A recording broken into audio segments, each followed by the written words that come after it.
It's tax season, and shockingly, Americans have left more than $1 billion in unclaimed refunds on the table the past few years. So joining me now with some answers and advice is senior tax preparer at H&R Block, Richard Gartland. Richard, I want to thank you for being with us. Thanks for having me, Robin. All right, so let's talk about the most overlooked tax breaks, because this means people are missing out on money. Absolutely.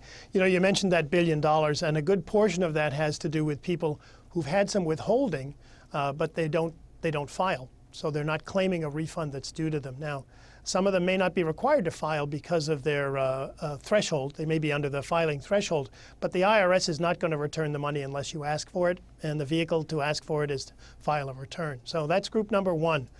Second thing we're seeing are people who are not taking advantage of credits that are available to them. Chief among those is probably the Earned Income Tax Credit. This is primarily for low and moderate income families. It can be worth up to $6,200. And we find that roughly 1 in 5 people who qualify for that credit are not claiming it. Another group of credits that are underutilized, I think, have to do with education. Chief among those is the American Opportunity Credit. This is available to students, whether they're a dependent or independent, for the first 4 years of post-secondary education. That one can put $2,500 a year into your pocket. And we're finding that people who are eligible for these credits simply aren't taking advantage of them.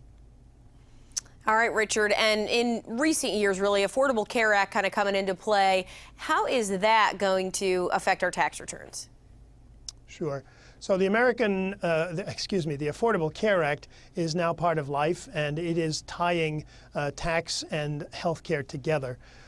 People last year were required to report whether they had coverage or not, and if they were uncovered for all or part of the year, they were paying a penalty. So those penalties have roughly doubled for this year. To give you an example, a family of 4 with household income of about $60,000 this year is looking at a potential penalty of about $975. And that's scheduled to double again. So they're going to be looking at a penalty of close to $2,000 next year if they don't have health coverage. There is some good news. There are exemptions to those penalties available. It is a fairly complex area. There's about a dozen of them. Some of them can be claimed on the return. Some of them have to be claimed through the marketplace, through exchanges. But that certainly can help to mitigate and or eliminate the penalties that people may have to pay. All right, and the most common mistakes when we do our taxes on our own, let us know what these are, because a lot of folks do, at least at first, try and handle them on their own. Sure.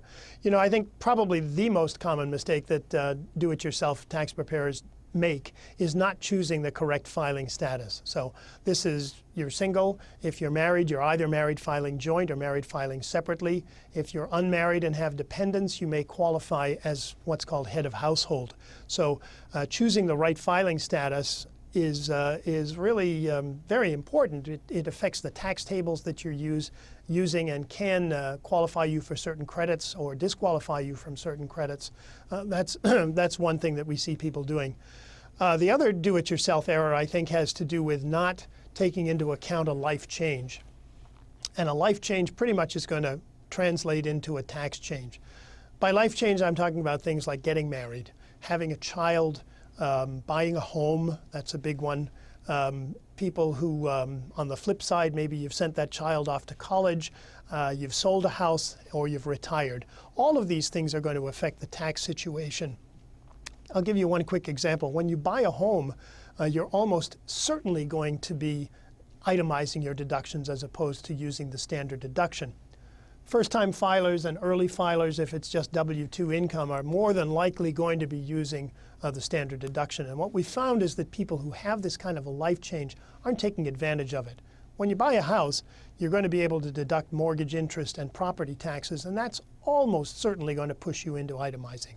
But people sometimes will get that, but what they don't get is that once you're itemizing, you want to claim every deduction that's available to you. And that includes things like charitable contributions, potentially medical expenses if they exceed a threshold, unreimbursed business expenses, gambling losses, casualty losses. So there's a whole host of things. And we will see people sometimes get part of it, but not the full picture. Okay, HRBlock.com. You guys got some good deals as well this year to help people save even more on their taxes. So, Richard, I want to thank you for being with us. Thanks so much for having me.